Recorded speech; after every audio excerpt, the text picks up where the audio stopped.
There is no fear as potent as the fear of the unknown. No monstrous visage discovered yet has been as terrifying as the infinite potential of horror, which exists before the mask is removed. This is why we humans, in our native misunderstanding of the universe, are gripped by the mortal fear of death. We think it's the final frontier, the greatest imaginable unknown from whose penumbral shores no traveler may return.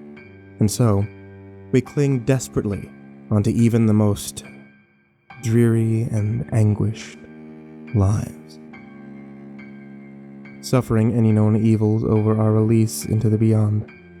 But death is not to be feared, because death is very well understood. We have witnessed it, caused it, measured and recorded it, to the last dying spasm of neuronal flickering. Even as I lay dying, it seemed silly to me that I should be afraid of the emptiness which reason promised to expect. While I was alive, I wouldn't experience death, but there's no reason to be afraid now. When I was dead, I wouldn't be capable of experiencing anything, so fear still had no cause. That thought brought me great comfort as I felt the last erratic struggle from my heart against the inevitable conclusion I approached. It wasn't until I was finally drifting off to sleep that a final intrusive doubt bubbled in my brain. What if it isn't death which is to be feared? What if it is what lies beyond? And so troubled did I slip beyond mortal understanding, stepping into a world as far forsaken by reason as I was now from life. I was still in the hospital room, but the bustle of nurses and the beeping machines lost their opacity, as though I was mired in swiftly descending dusk. It seemed as though every sound was an echo of what it once was, every sight a reflection. With each passing moment, the world was becoming less real. But all that sight and sound, all that being, it wasn't simply disappearing, it was transforming into a figure beside me. The less real my room became, the more real the figure was, until presently it existed in such sharp actuality that nothing besides it seemed real at all. His cloak was black.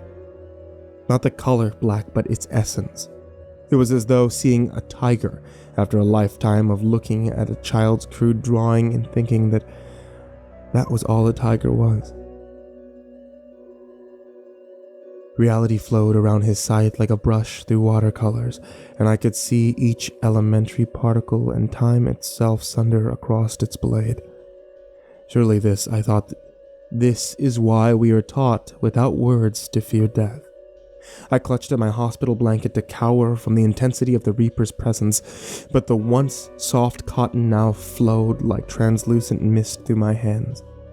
I knew in that moment that nothing could hide me from the Spectre's grasp, for he was the only real thing in this world.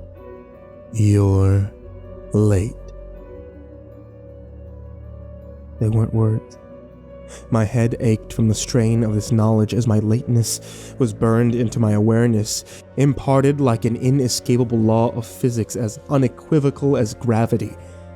We don't have time for the usual speech. Hurry now. I felt myself sweep up around him like dirt in a hurricane, and before I knew what was happening, we were outside of the hospital, moving at such a frenzied pace that the world around me blurred into a dizzying tunnel of flashing light. If you're lucky, it will have gotten bored of waiting for you. I had too many questions, all fighting for attention in the forefront of my brain without any making of their own. You're quiet. I admire that. Usually, people ask too much. What's the point? I asked. My voice felt flat and dead compared to his overwhelming substance. How can I try to comprehend something so beyond mortal understanding? You cannot, but it's still human nature to ask. We weren't slowing. If anything, our pace was increasing. I wasn't running or flying or anything of that nature. It was more like the rest of the world was moving around us while we stood still. A vague darkness and a huge damp smell made me guess that we'd gone underground, but I couldn't say for sure. One question then, I asked. What else is here besides you? And that is why questions are pointless. Death is not a place or a person. It's all there is. Troubling thought, but made more so by the growing howl which began reverberating the rocks around me. We still seemed to be descending into the earth, and the air was growing warmer and denser. The sound continued to mount as though the world itself was suffering. Then what is it? What I'm here to protect you from. The rocks split from a flash of his scythe, and the ground opened further into sprawling cavern dominated by a subterranean lake. But I thought you said you were all there is. No, I said death was all there is. We weren't moving any longer. Light glinted off the scythe from some unknown source and streamed into the lake like a tributary. Once inside, the light didn't reflect or dissipate, but swirled and danced like luminescent oil. I thought you were death. Death is not a person. The light was taking a life of its own inside the water. The still surface began to churn with this enigmatic energy. It took my scattered mind a long while to realize that I was the energy flowing into the lake. I still felt tangled up with the figure, but we now existed as a beam of light boiling into the water. I knew I wouldn't understand, but that didn't stop me from feeling frustrated. If death is all there is, then what is it? What was waiting for me? The water pressed in around me and I couldn't speak, although I could still draw breath somehow. It is here. Something was in the water around me. Hands grabbed me by the legs and began dragging me downward. I was amazed to even discover I had limbs again. They felt so alien to me that it was almost as though this body was not my own. Light flashed from the scythe, then again, the hands let go, and the howling rose once more. The Reaper was fighting something, although I couldn't make any sense of the battle except for the madness of thrashing water. The howling earth reached its crescendo, and the screams made the water around me convulse and contract like living fluid. Had the Reaper cut it? Was I safe? I began to explore my new body in the water, but just when I thought I was beginning to gain control, the hands clutched me once more. I lurched downward, struggling in vain against their grip.